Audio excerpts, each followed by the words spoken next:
question when we get to Yitro. No problem. Thank you very much.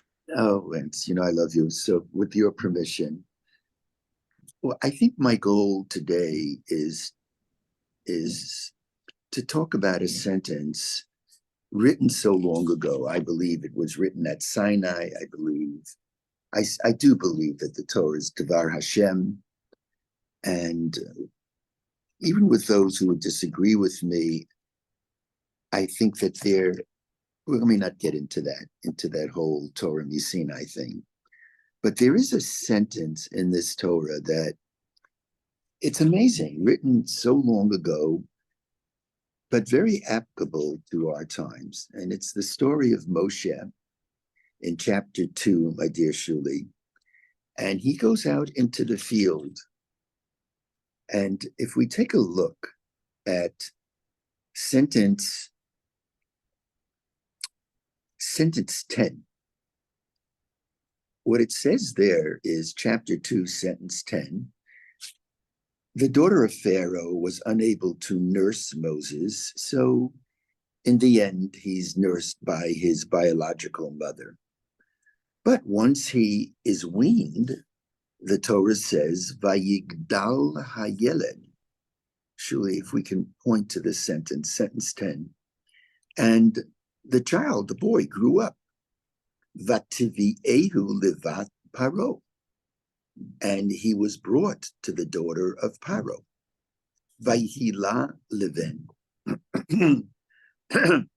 And he was a son to her, in effect. In effect, the daughter of Pharaoh, Bat Paro, adopted him. Vatikra Shimo Moshe. And she called his name Moshe. Vatome, and she said, Ki min hamayim mishitiyu, because I've drawn him up from the well. That is to say, I drew him up from the water because he had not the well. He had been placed in the water. So this is his sister placed him in the water in the hope that his life would be saved. So the word Moshe really means to be drawn up from the straits. The whole world is a very narrow bridge, we all know well. Kol olam kulo geshet sar ma'od. And the Rebbe says, Vayikar lo lefached klal, but the main thing is don't be afraid. The very word Moshe has a meaning. Moshe means meshitihu, drawn up. And in his lifetime, he would be the leader who would see at God's behest, but in the end, he would see. He took ownership of this. He took leadership. He saw the people in distress. He saw the pressure on them, and he drew them up. And they rise up, and they rebel, and they leave Egypt. And then we're told in the very next sentence, sentence 11, Vayihi bayamim hahem, and it happened in those days, Vayigdal Moshe, and Moses grows up, and Moses grew up, Vayetsei el Echav, and he went out to his brethren. Now, the student of the Bible wonders, why is that verb repeated? In sentence 10, it already used that verb, Vayigdal hayeled, and the Yeled grew up. And now he's taken to the house of Pharaoh. And here in sentence 11, Vayigdal Moshe, I know that he grew up. It's in the previous sentence.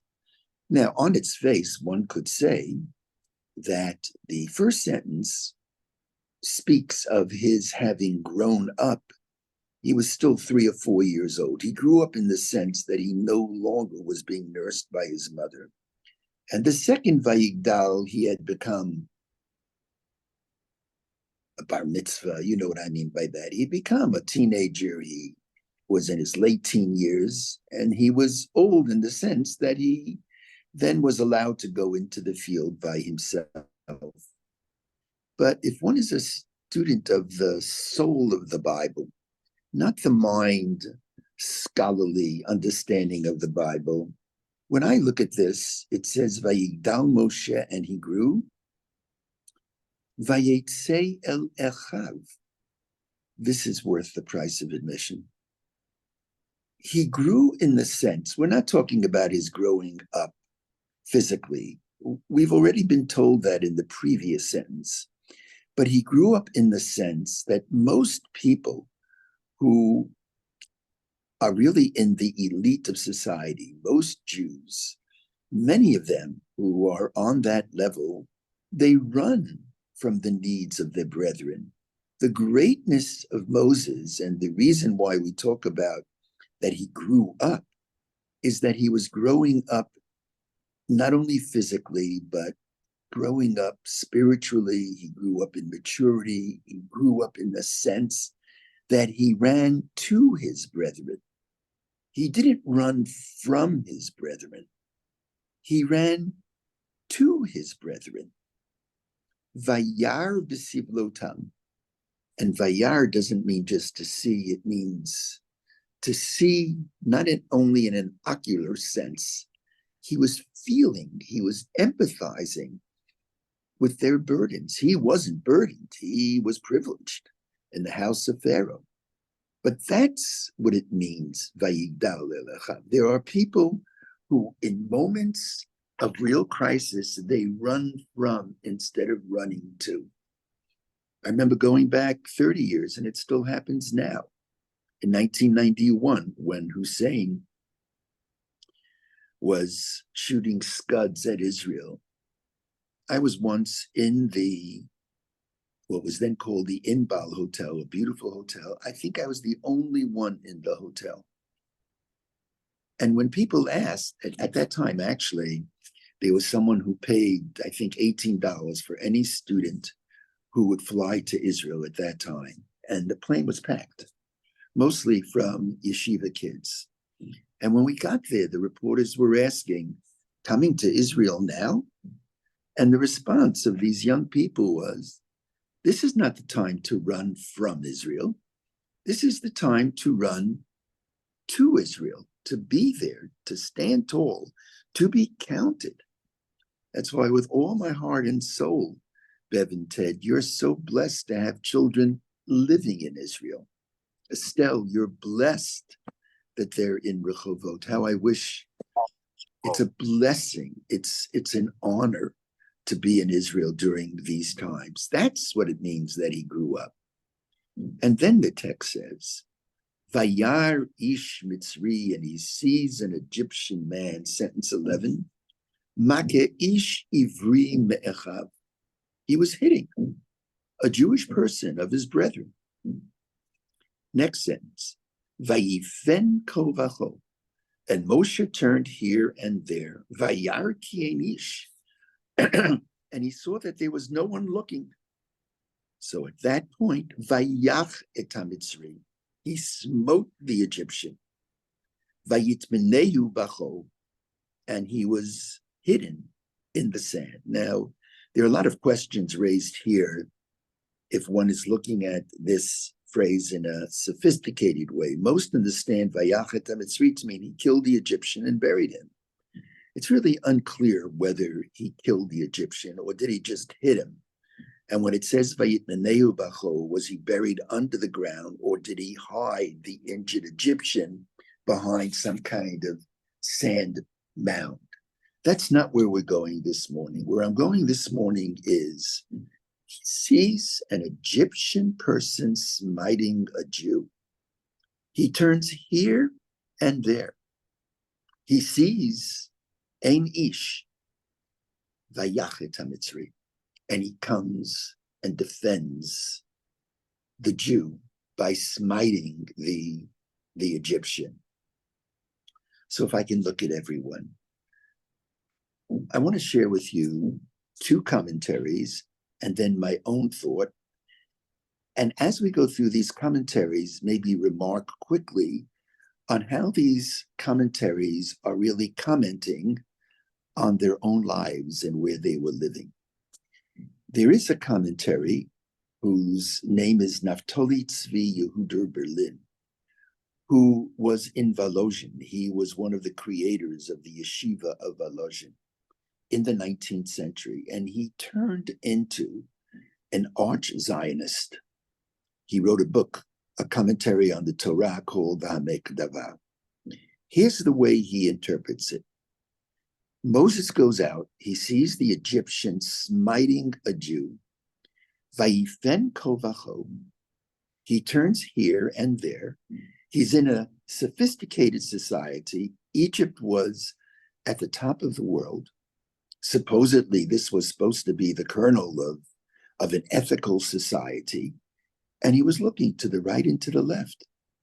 Would there be any Egyptian, those in power, who would come to the aid of the Jew?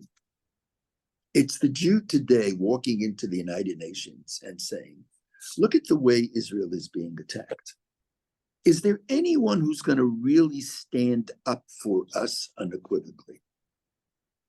Now, thank God in contemporary times, at times, not all times, the Americans have, but not always. We saw what happened at the end of the Obama administration, and we'll see what happens this coming week and into the future. And he looks, and no Egyptian came to the aid of the Jew. Not a one. Vayifen kovacho vayarki en ish, Moses says, vayach et hamitzri. Let me read just from Torat, Ahava, on this text. It's one of the six machshavot, 6 essays on Shmot. And here is a summary of Naftali Tzvi Yehuda Berlin. Moses, seeing a Jew beaten, looked to see if any Egyptian would stand up for him. Moses looks this way and that way, but sees no one who seems to care. In the absence of Egyptian justice, Moses acts. And then we add, things are not so different today. All too frequently, there are exceptions, the world is silent as Jews are attacked. Now, I believe that Naftali Tzvi Yehuda Berlin said this because living in Volozhin, which I think is in Belarus, so somewhere in the Ukraine area, he really felt that this was not the place. Being exposed to a Gentile anti-Semitic government, the Yeshua salvation will not come from them. We've got to do something on our own. We've got to defend ourselves. And that is reflected in his commentary, looking for Gentile Egyptian justice, and he doesn't find it. Now, I want to just step back and say that decades ago, I would have finished right here. No one cares about the Jews. Of course, over the years, I've come to understand that that is not the case. There are Gentiles, and there are Christians, and there are Muslims who will stand with us. There are Black brothers and sisters who will stand with us. But having said that, I don't think that's the rule. I don't see Am Yisrael having any real support. And it's reflected in the United Nations. We see exactly what's going on. By the way, just as an aside, there are 2 halls in the United Nations in which they have on the wall the portraits of their secretary generals. And I looked into this rather recently, asked someone to go in there and see whether Kurt Waldheim's portrait is on the wall. And there he is. Everyone knows he was a former Nazi. Even if you want to argue it was not known when he was Secretary General of the United Nations, but you know, they knew then, we knew then. It was known. There was a reporter, Seidman, who wrote a book about it. But even if they found out afterwards, they certainly knew when he became president of Austria, is still hanging up his picture in the United Nations. It reflects what this place is all about. I'd go so far as to say that if Hitler Yamach Shemo walked into the United Nations, I think a lot of people would stand up and give him an ovation. Tough thing to say, but I think that is the reality. So says the Netziv, Naftali Yehuda Berlin, and Bar Ilan is, by the way, is named after him or a family member, Naftali Tzvi Yehuda Berlin. 100 years earlier, there was a man who was sort of a predecessor of the Hirshonian school. Now, Samson Raphael Hirsch lived in the 19th century, born in 1808, died in 1888. He basically, his central place was in Frankfurt, Germany. And he really believed that he really pushed back against reform, and he introduced the kind of the first glimmerings of modern orthodoxy, even though his descendants today, I think his daughter married a Breuers, and they've moved very much to the right. From my perspective, they're nothing close to what their founder was all about. But that whole school really believed that Jews could be comfortable in the diaspora. And look what he says about this sentence.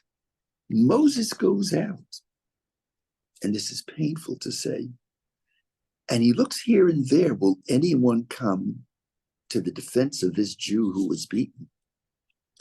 And what he says is, it was obvious to him that the Yeshua, the salvation, would not come from a non-Jew.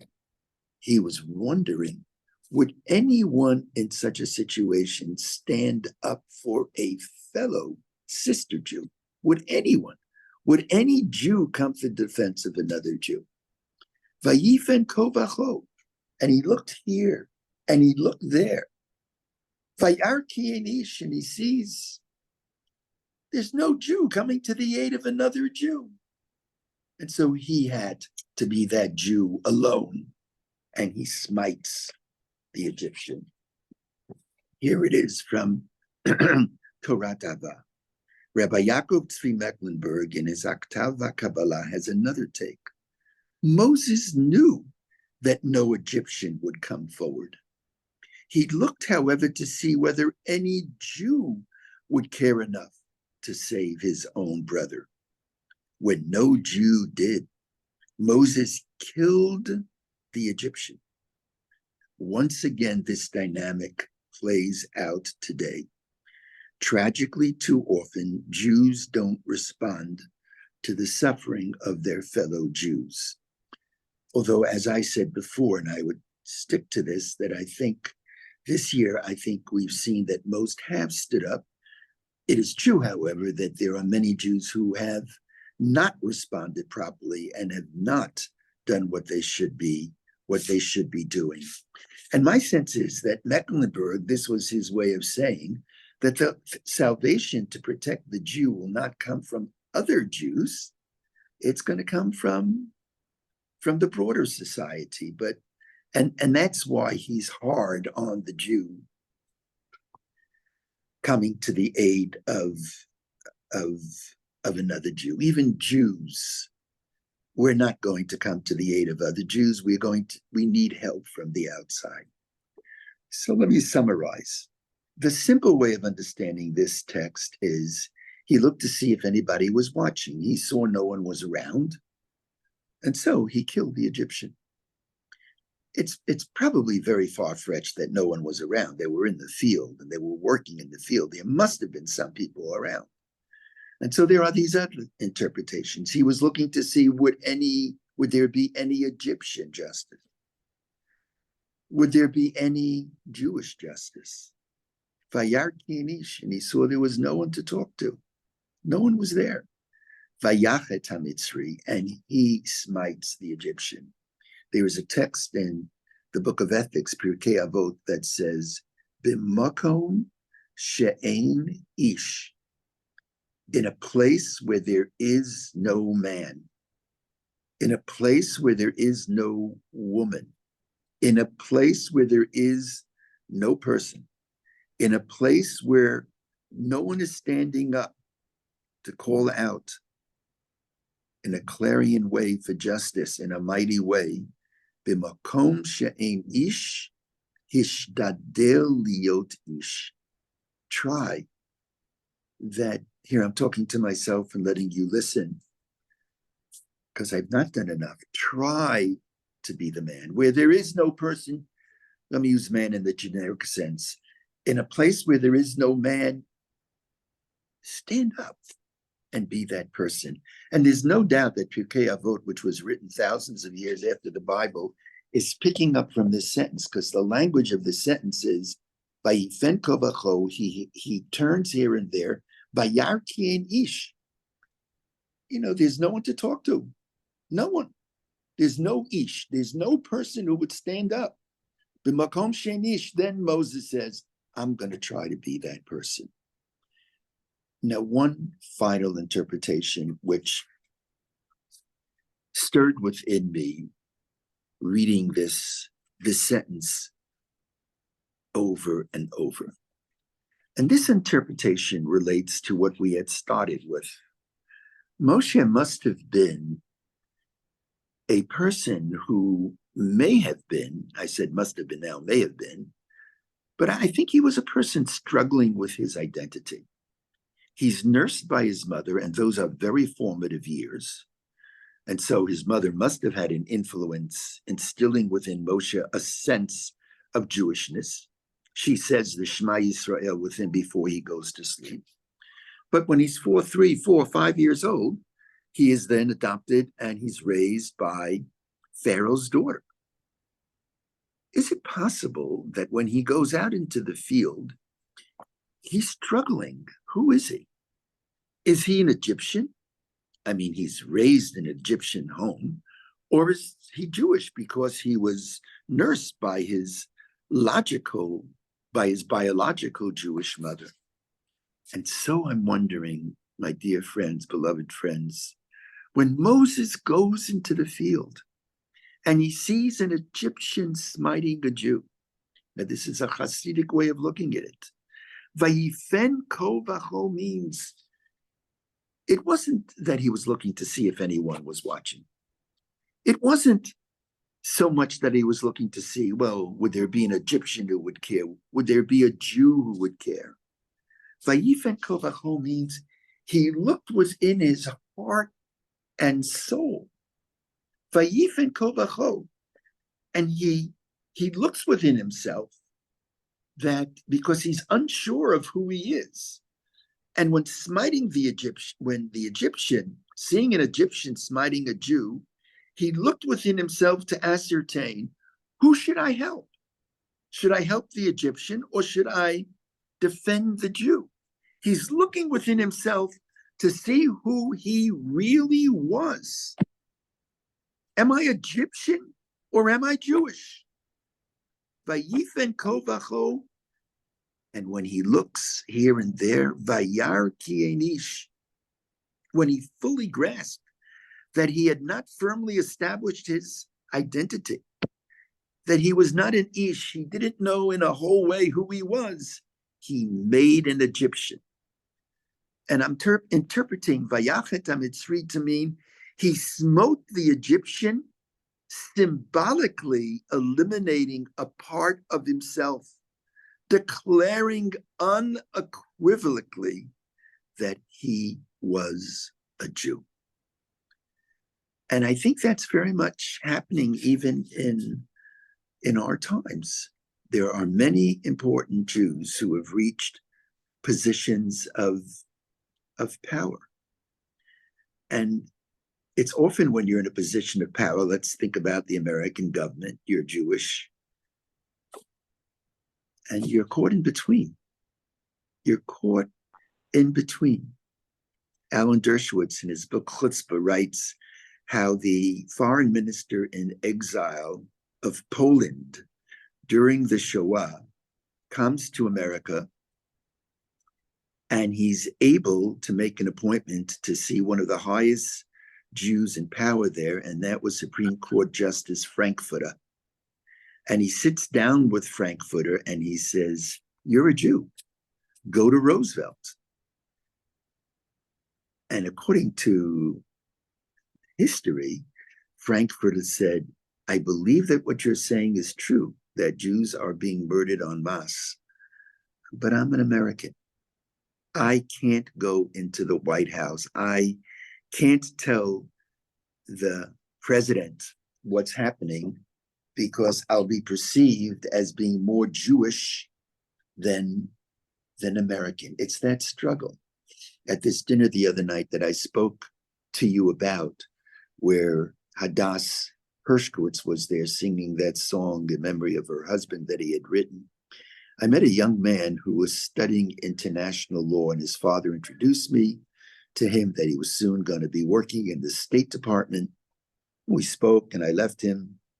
And then I went running back to him, and I gave him a hug, and I just whispered in his ear these words, which I hope he'll never forget. I said to this young man, who one day will be in the State Department, I said, don't forget your roots. Don't forget your roots. Don't forget who you are. And the piece ends at a certain point. It's crucial for each of us to stop wavering and to stand up and identify ourselves boldly and clearly. When we find ourselves in a place where there is no person, no ish, as so many of us often do, it's crucial that each of us step up as Moses did to make the difference.